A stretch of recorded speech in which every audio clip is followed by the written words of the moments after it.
This week's episode of the Rural Woman Podcast is brought to you by the patrons of the Rural Woman Podcast.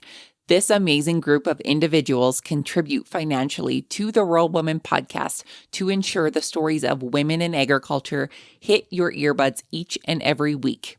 Want to join them in supporting the stories of women in agriculture while getting access to extended episodes, patron-only episodes, and other great perks? Head on over to wildrosefarmer.com to learn more about how you can become a patron through Patreon.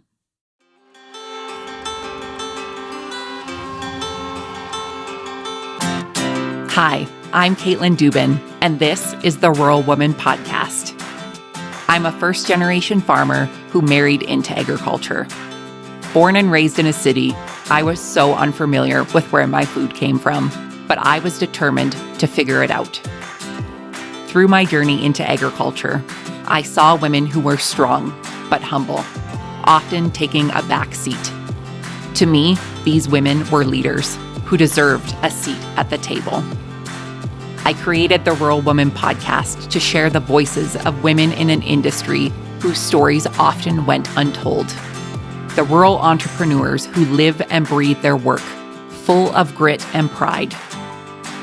We come here to share our stories, to be in community with each other, to be challenged and inspired, but most importantly, to be celebrated and to be heard.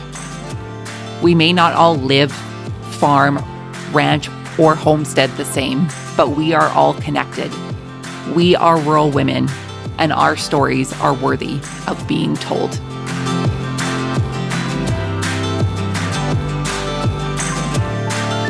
Hey friends, we are celebrating the 5th anniversary of the Rural Women Podcast this year, and we are taking a look back through the inspiring stories that have been shared with us throughout the years. Looking back through these interviews, there are women who have been successful, who have persevered, and who have been resilient. There are women who have shared their stories who may not farm or ranch or homestead or work in the business that they used to. Things may be different for them now, but I know their stories have impact. And I hope that this is a solid reminder for those of you who have shared your stories or who are inspired to share your stories. Our stories are forever changing. And just because we may not farm, ranch, or homestead the same, our lives might not look the same. There has been growth here. Through the good, the bad, and the ugly, I think it's a solid reminder for all of us to look back to see how far we've come.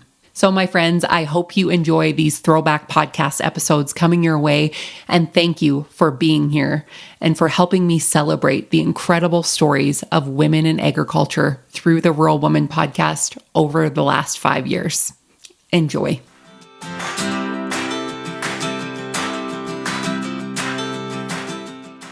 Today, you'll meet Sherri Pauls. Yes, I'm Sherri. On Instagram, I am the Ginger Mom or the G Mom. And I have been I grew up in a farming town in southern Manitoba, but I never was a part of agriculture until 20 years ago when I fell in love and got married and was thrust into the world that is generational farming. I am an incredibly passionate person. I am a natural ginger, so all the red flags are there. and I'm incredibly stubborn and determined. I am fully saved by grace, and I'm not a huge fan of religion, but I'm a big fan of Jesus. So if I could think about something that would sum me up, I would say that I will say exactly what's on my mind, but I will love you so fiercely no matter what, because I have been loved no matter what. So now my passion is talking mostly to the agriculture community as a motivational speaker, but slowly but surely my passions are growing into more like women's mental health, and especially, like I said, the in-law factor, which is something that I'm very passionate about. Right. And we're going to dive all into that today. So, being an in-law at the age of 19 and coming on to a multi-generational farm is obviously challenging in so many ways. Can you share your experience and the ways that you have grown over the last 20 years when it comes to being that in-law on the farm? This I could write a book on, and I would hope that book would never be done, just with how I am still still learning and still making the same mistakes, but also making successes. I was my in-laws' probably worst nightmare. I was not traditional, like a traditional, like in a patriarchal sense. I was not. I met my husband in the mechanic shop I was working in. I was working on his car, and it was like Hallmark movie romance. Like it was very like not your average small town. It was a country song. I always joke, but when I got married and had that first year, and granted, we also were pregnant and having a baby, I almost ran. I almost ran for the hills. I spoke my mind and was met with brick walls. And I tried to know everything and tried to be confident. And I was extremely humbled very quickly.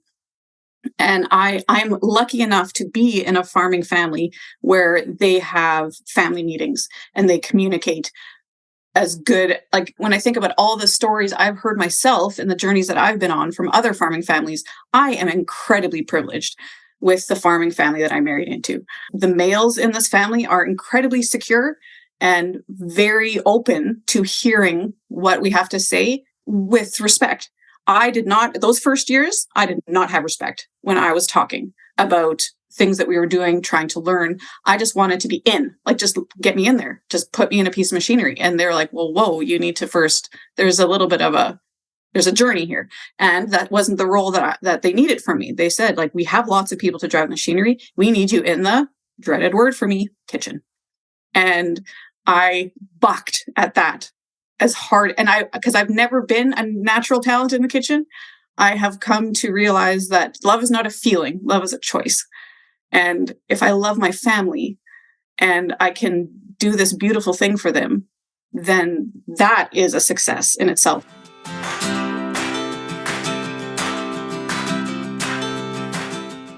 Today, you'll meet Katie Steere. So I'm Katie Steere, and I am currently and hopefully forever in central Vermont raising grass-fed beef and lamb with my husband.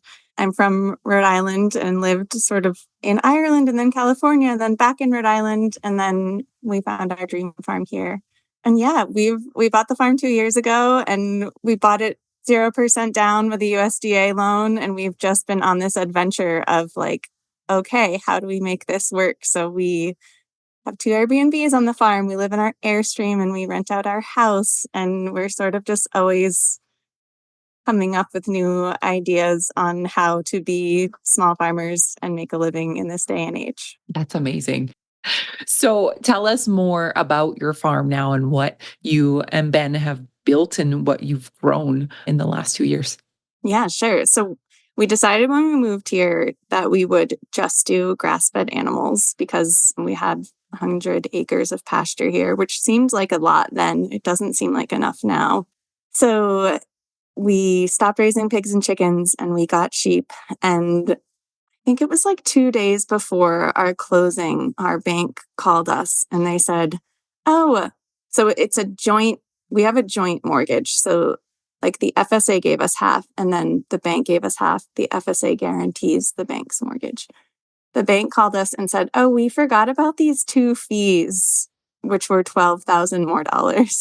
And so our closing costs were almost $30,000. And we realized in that moment, okay, we need a plan to make more money very quickly. So we're really lucky that the house is pretty nice. So we ended up moving into the Airstream shell that Ben was renovating and Airbnb-ing our house.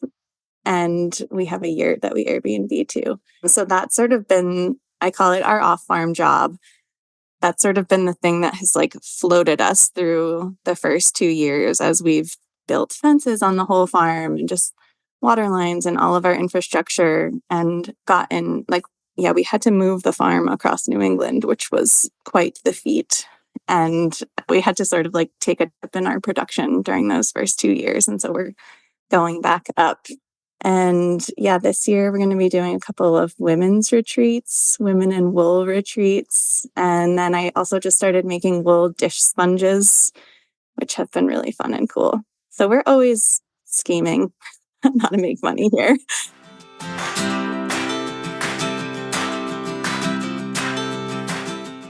Today, you'll meet Amy Hill. My name's Amy, and I own Snowy River Farms, which is located in Cooksbrook, Nova Scotia, which is pretty smack dab in the center of Nova Scotia, honestly.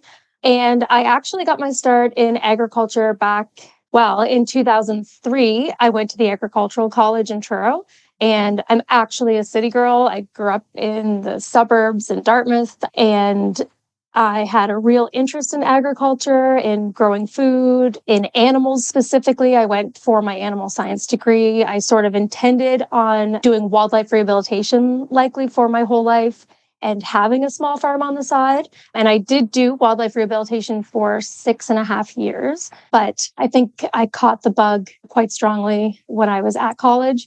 And I just had more and more of a drive to really just be growing food. So in 2010, I quit my job and started farming full time and just jumped whole hog, I guess you could say, into it. I certainly jumped too hard into it originally and thought I was just going to do everything. And in the last few years, I've sort of stepped back a little bit from the things that took too much time and didn't give enough payback, whether that was financially or even just for my heart, what wasn't speaking to me as much. But now I'm in Cooksbrook and I run a farm on just under 10 acres.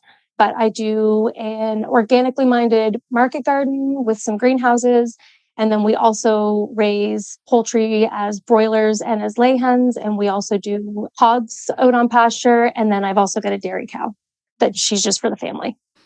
So, Amy, how, in terms of marketing your product and the growth of that, what have you been doing that's been successful to market your products to your community? Yeah, I remember when we first started and we printed off a whole bunch of flyers and I walked around places in Halifax and put up all these flyers. And now when I think about it, I think it's so silly because social media is such a huge part of everyone's life that a lot of our marketing has just moved to social media. I can post on Instagram or Facebook, about our egg shares or our chicken shares or things like that. And they tend to just get sold very quickly because it's just word of mouth, but on Instagram, which travels much faster than, the old way that we had word of mouth.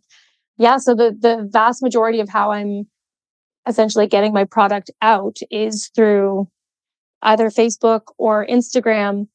And then we do have a few other stores and someone who goes to market. That's another farmer who goes to market, but he also brings our product with him. And so we've also got them marketing our product essentially as well. And then we can, get out to everybody.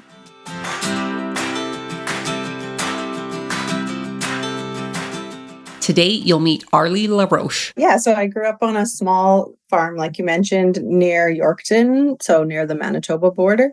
And it was a mixed farm. It was a beef and grain farm. So that certainly set me up with a strong connection to nature and a passion for food and a love of animals and all that good stuff. But after I graduated high school, after traveling for a while, I went to college and I studied water resources engineering technology at SciAst. And so I pursued a career in environmental consulting for a while. So I did that for almost 10 years and I really enjoyed it. And, kind of the main reason why I decided to go down that path was because I had concerns about the environment and just really wanted to do what I could to help that. So that's what took me down that path. But I found out after I worked in that field for a while that I just didn't feel like I was getting the full, experience of making a difference. I just didn't feel like I was doing what I set out to do. And at that same time, around 2007, is when my husband and I moved out to a small farm just outside of Saskatoon. And we started kind of a hobby farm there, but we started doing some homesteading, growing a garden and growing a couple of animals just for our own consumption. And it was kind of around that time also when I discovered people like Alan Savory, who just show how regenerative agriculture can be beneficial to the environment. And so I just felt like what I could do at the farm for the environment was probably more powerful and impactful than the work that I was doing in the environmental consulting world. And so that's kind of what pushed me to come back to my farming roots and do that instead. So you've actually taken your, offerings off of the farm, even further off of the farm, and you opened your own restaurant. So tell us about your restaurant and that experience and how it's going today. Sure, yeah. So I guess the restaurant kind of was born out of those farm dinners as well. I mentioned that I started doing them with a chef from Aden.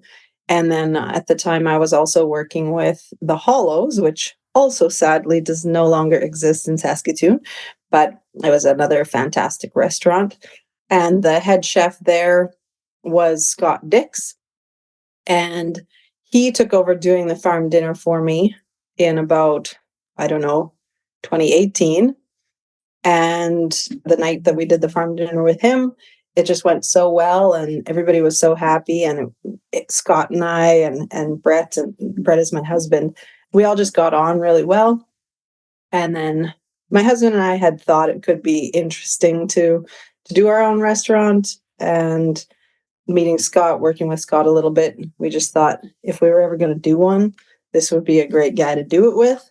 So just started kind of having those conversations with Scott as he understood the restaurant industry far more than my husband and I did. And that's kind of how the idea was born.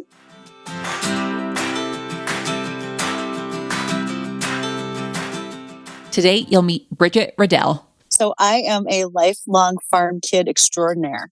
We grew up with dairy and grain, as well as beef animals. And I've learned that that's because my parents obviously were bad at making decisions, so they thought they'd just do everything.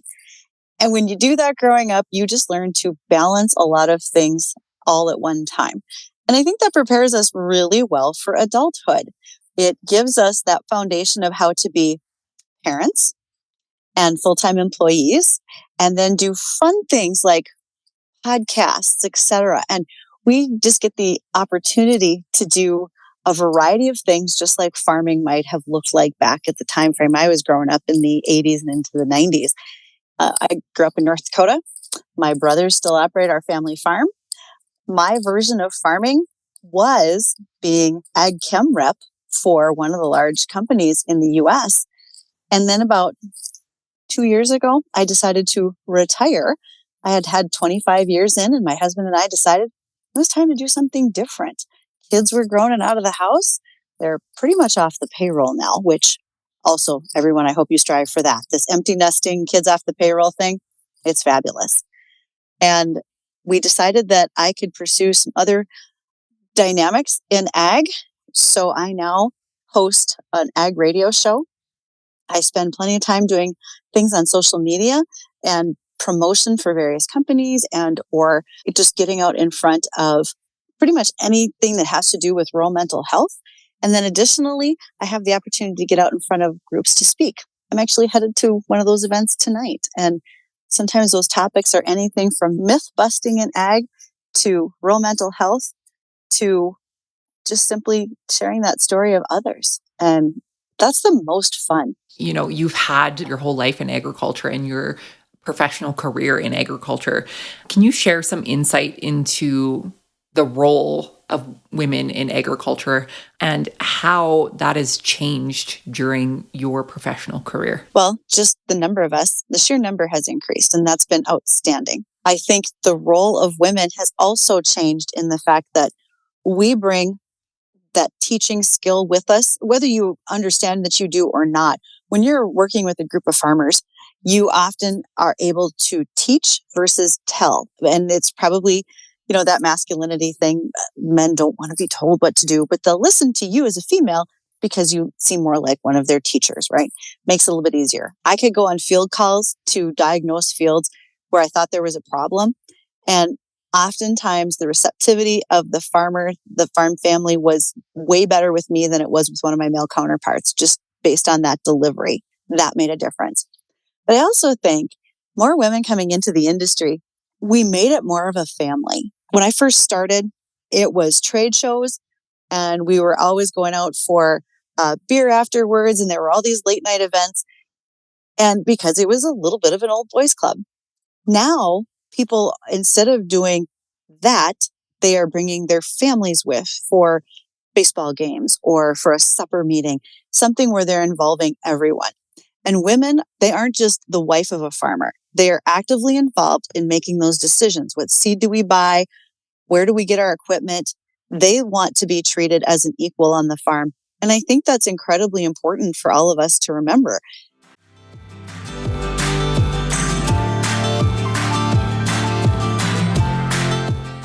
You can help support the stories of women in agriculture to be shared through the Rural Woman podcast on Patreon. What is Patreon? It's a membership-based platform that helps fund and support creators like me to create and produce content like this that you all love. New to the Rural Woman podcast Patreon is ad-free listening and patron-only bonus content and exclusive episodes. Learn more and join the patron gang today at patreon.com/The Rural Woman Podcast.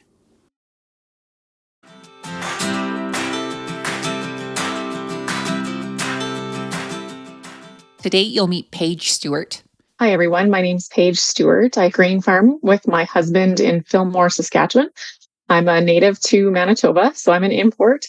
I never thought I was going to be in agriculture. I loved sports, and my family was all in the public service. My mom was an RCMP officer. My dad was a customs officer. My brother's a corrections officer. So I always thought I was going to end up in that realm of work. But I had grown up on a small hobby farm, which is where some of my happiest memories are, cleaning out the barn with my family on a Saturday morning for the horses and the cows and chickens and all of that fun stuff, or running the rake for my dad at, very young age. We moved off the farm and eventually kind of ended up in Winnipeg. And I took conflict resolution at university, which everyone goes, what is conflict resolution? And why did you take that? Because I thought I wanted to maybe go into law enforcement. My mom said, don't take criminal justice. You're going to learn that when you get into depot or whatever area you go to or get accepted to, hopefully. Take something that makes you stand out. And so that was conflict resolution for me, which turns out conflict resolution is just life skills that have been maybe just warming up for the life that I was supposed to live. Once I finished school, I just took a job. I just took the first thing I could get into, and that was at an ag inputs dealer at a very floor level. I shoveled fertilizer. I didn't know what glyphosate was. Fortunately, the farmers around me gave me the opportunity to learn and stumble and work my way up. And eventually I kind of fell in love with it once I sort of knew what I was doing, and got promoted to sales rep, and then eventually got offered a job as an account manager in southern Saskatchewan, which was going to take me away from my home, what I was excited about. I was single, no attachments, and just wanted to go with the flow. So when I got to Weyburn, didn't know anybody. I wasn't part of the agriculture community, but the opportunity to be an account manager means you get to meet people. That's what you do. You jump in your truck and you meet people. And so that's what I did. My manager at the time said, don't fall in love with a farmer and get married. It's exactly what I did.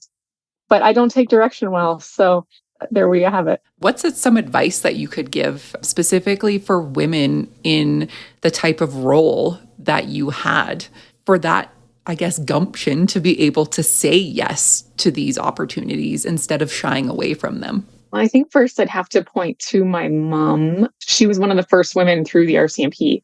So she kind of carved that way for me to say, you got to go, you just got to go get what you want. You can't wait to be asked. So if you see it, you take it, and don't be humble about that. I think the people who know me best would say I come off very sure of myself, which I think is hilarious, but it's just that I take risks. It's just that I just do it. So I don't know what to say to other women that maybe haven't had that same push, right? The same support. I think it's just, we have to advocate for ourselves, and we have to have the self-talk to know that we are more than we even know.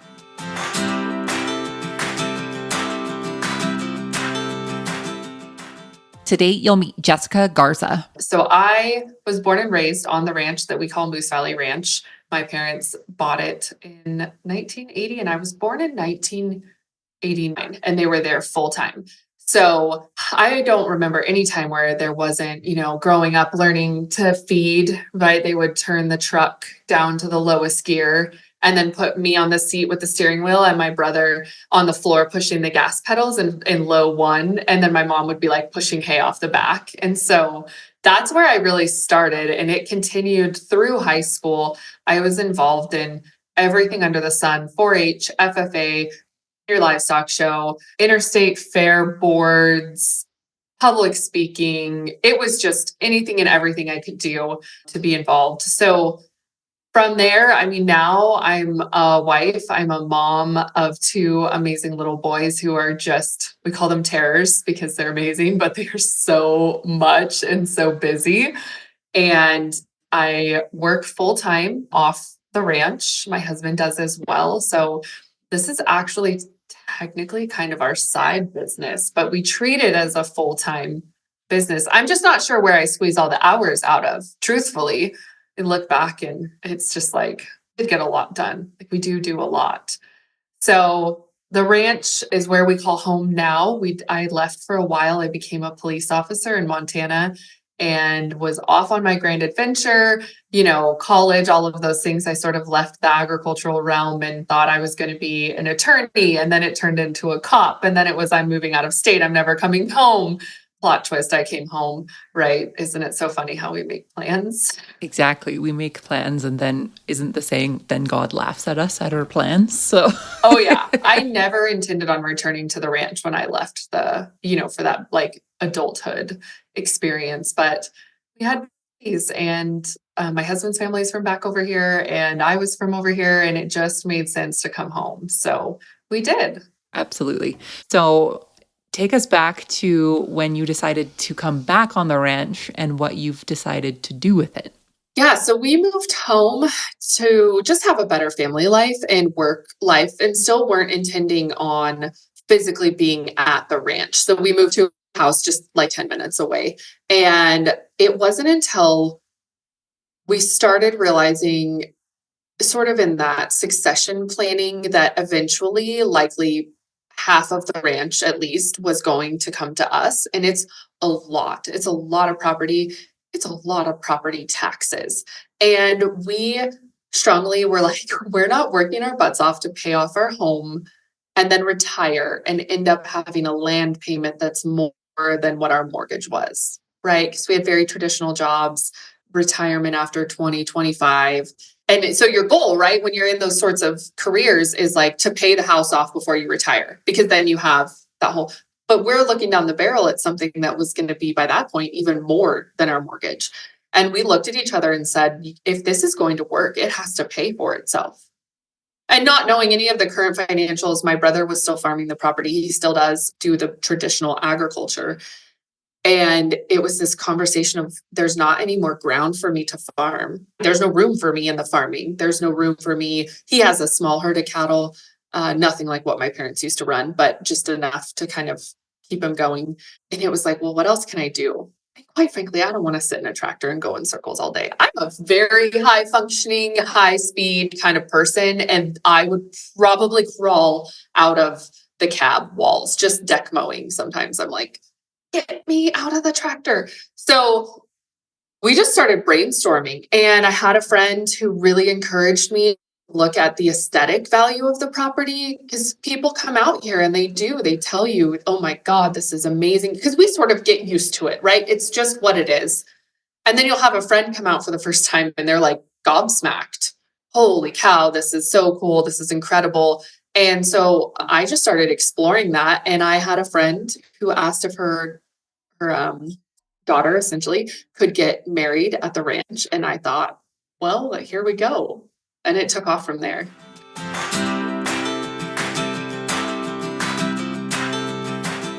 Today, you'll meet Victoria Lee. So I guess I could start when I was a kid. I think my inspiration probably came from my grandfather. When we grew up in the suburbs, we just had a typical 50-foot lot house, and my grandfather tore out all the grass and actually turned the backyard into an urban farm. And back then it wasn't done at all. So in fact, we would probably get made fun of by the kids that would come through and see the giant vegetable garden. And with my background, I'm a Chinese Canadian. So we would preserve our food by drying it out in the sun. So a lot of our fresh produce was sun-dried. So we'd have vegetables hanging on the laundry line, things like that. And we'd be running through the yards and the kids would be like, what is that?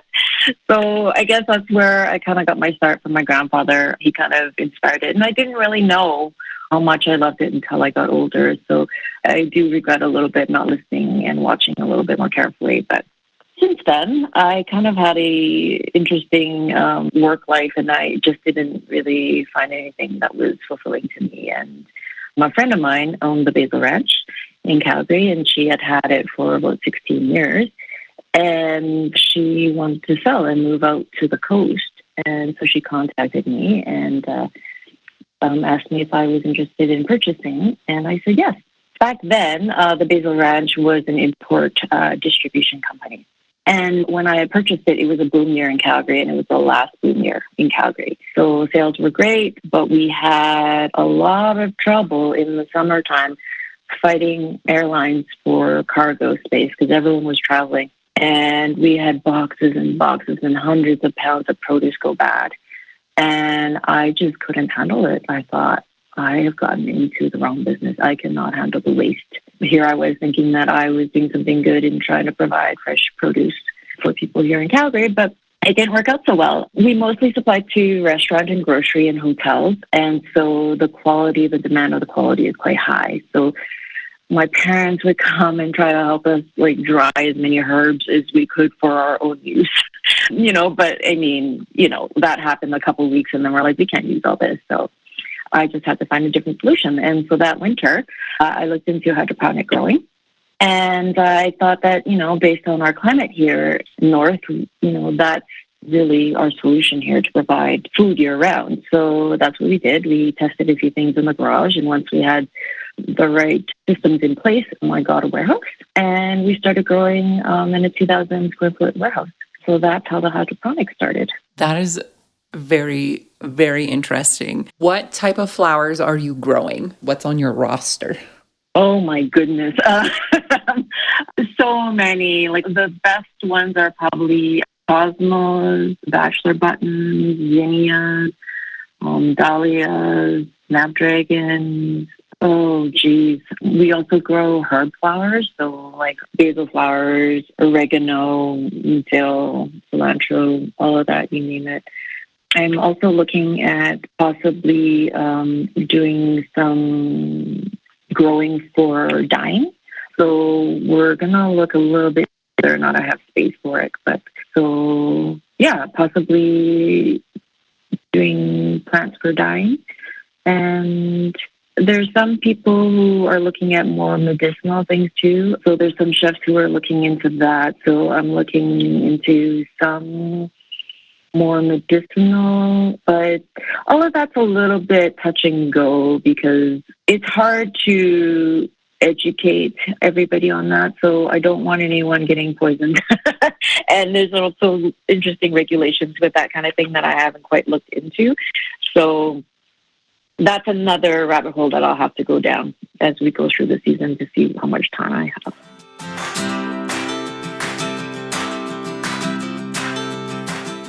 Today, you'll meet Courtney Witt. My name's Courtney Witt. I was born and raised in Southern California, and my husband and I started dating around 21, 22, 23, somewhere in there. We grew up in the same city. We lived in what we call tract homes, so every third house is the same model. They're pretty close together. And I was dog sitting for these ladies, and they had backyard chickens. And so I told my husband, who was my boyfriend at the time, hey, you got to come with me to take care of these dogs and chickens. This is so neat. And so we convinced his dad to let us build a chicken coop in his backyard. And we collected all these pallets from local grocery stores, built this chicken coop, 4 suddenly turned into 10, which I'm not sure we were allowed to have that many. And all of the neighbors around it would, watch over the fence, or we'd give them eggs. And the neighbors next door that had backyard chickens themselves, they were actually missionary pilots in Africa. And they said to my husband, "You love this. This is your hobby. Like, you two get off work and this is what you do. You're so good at this. You're a natural." At this point, we had gotten a little miniature pig in his backyard too. I mean, it was turning into a farm. And he said, "You need to go to school for livestock production and management." And my husband is like, "I don't, they offer that around here? Where?" So we went to this local community college up the road, and we're like, let's just go in and just kind of see what it's like. And out walks this guy in cowboy boots and a cowboy hat, and he had an accent, and we're like, who is this guy? So we sat down and talked to him, and Andrew was like, "Look, I'm not really interested in the degree. As soon as Courtney finishes school to become a special ed teacher, we want to move to Texas and start a farm." He said, "I really just want to learn what I need to learn to be able to do that." I love that story, Courtney. Just the slow journey into it and having it as kind of an interest, and then it turns into a hobby. And then it sounds like it turned into the all-out plan that you were going to make this happen, whether it was in Texas or in Arkansas. I'm always curious to ask, as a fellow city kid who grew up in town, what are some of your first memories around food and food production? I know in California there's so many different crops grown, but what are your first memories around food and where food came from? I was never a huge vegetable fan as a kid. I remember one time my mom steamed broccoli, and I almost gagged, and she thought I was being dramatic. And I was like, "No, I'm serious. I just can't eat this." It was really soggy and watery. And when I was 18, my aunt took me to Ireland to visit family friends, and she grew a little garden in her backyard, and she had made, salad and vegetables on the side, all from her garden, and I loved it all. I thought it was delicious. I couldn't get enough. And that was kind of when I realized there is a difference. Obviously, how you cook it helps too, but I think that kind of sparked something in me young, and I just started to kind of appreciate gardening.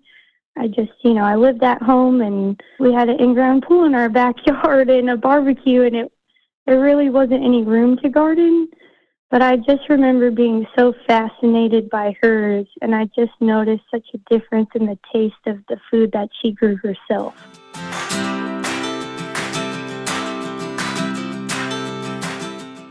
Today, you'll meet Kristine Beck. Now, I'm from Clarendon, Quebec, so I grew up just 10 minutes down the road here, and from the Pontiac County, so we're about an hour from Ottawa, but on the Quebec side in Western Quebec.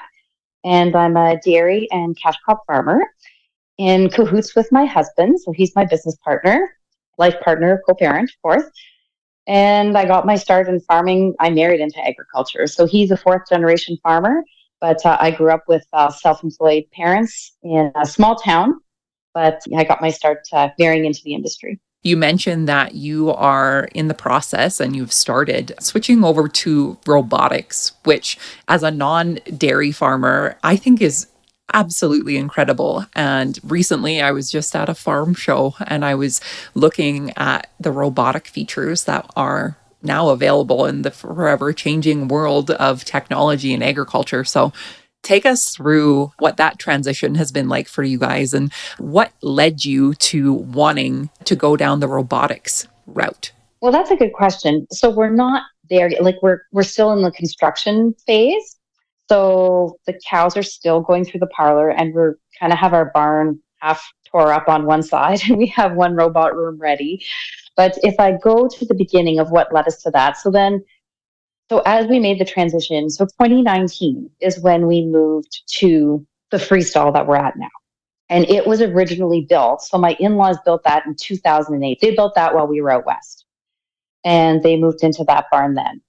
So we moved in 2019, and it's just kind of like anything else. The infrastructure was starting to age, and as you start thinking about scalability and what your goals are and what your growth goals are, and how can we add animal units and still be effective, and how can we increase production, with the footprint that we have in the interim, that would say, well, we'll, probably have to think about milking 3 times a day. So then what does staffing look like? And, we have a front exit parlor. So there were a lot of different considerations about increasing efficiency and looking at the infrastructure that we currently had.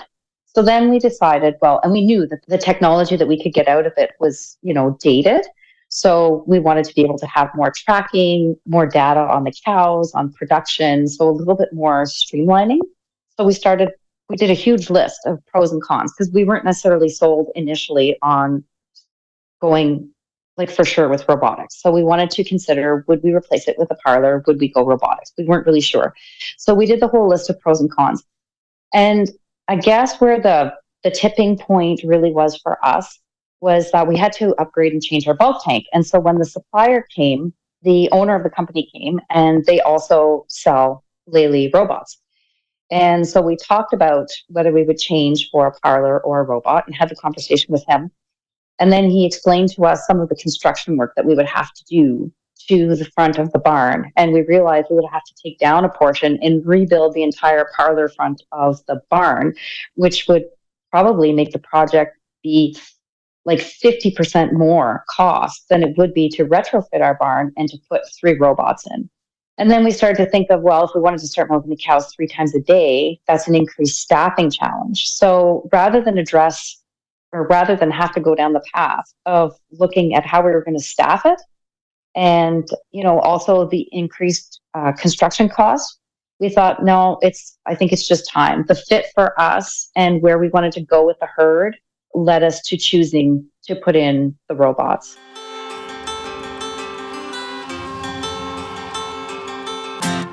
Thanks for listening to the Rural Woman Podcast. The Rural Woman Podcast is more than just a podcast. We are a community. A huge thank you to the Rural Woman Podcast team, audio editor Max Hofer. A special thanks to our Patreon executive producers, Sarah Reedner from Happiness by the Acre and Carrie Munven from Laystone Farms. To learn how you can become a Patreon executive producer or other ways to financially support the show, head on over to wildrosefarmer.com to learn more. Be sure to hit the follow or subscribe button wherever you listen to the podcast to get the latest episodes directly on your playlist. And if you are loving the show, please be sure to leave a rating and review on Apple Podcasts or any other platform that accepts ratings and reviews. You can connect with us on social media at The Rural Woman Podcast and with me at Wild Rose Farmer. One of the best ways you can support the show is by sharing it. Send this episode to a friend or share on your social media. Let's strengthen and amplify the voices of women in agriculture together.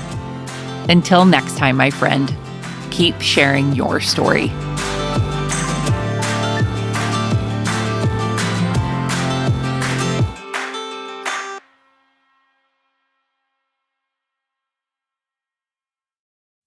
Did you know that you can get this same great episode of the Rural Woman Podcast ad-free? I get it. Listening to ads during a podcast isn't always my favorite either. But in order to keep the lights and coffee pot on here at the Rural Woman Podcast Studios, they are necessary. I am so grateful to each and every one of my sponsors, but if you yourself would like to skip the ads while supporting the show, consider joining me over on Patreon. Patrons of the Rural Woman Podcast get ad-free episodes starting at Tier 5 on their podcast player of choice each week, plus some other great benefits. Find out more by heading to the link in today's show notes to learn how you can become a patron through Patreon.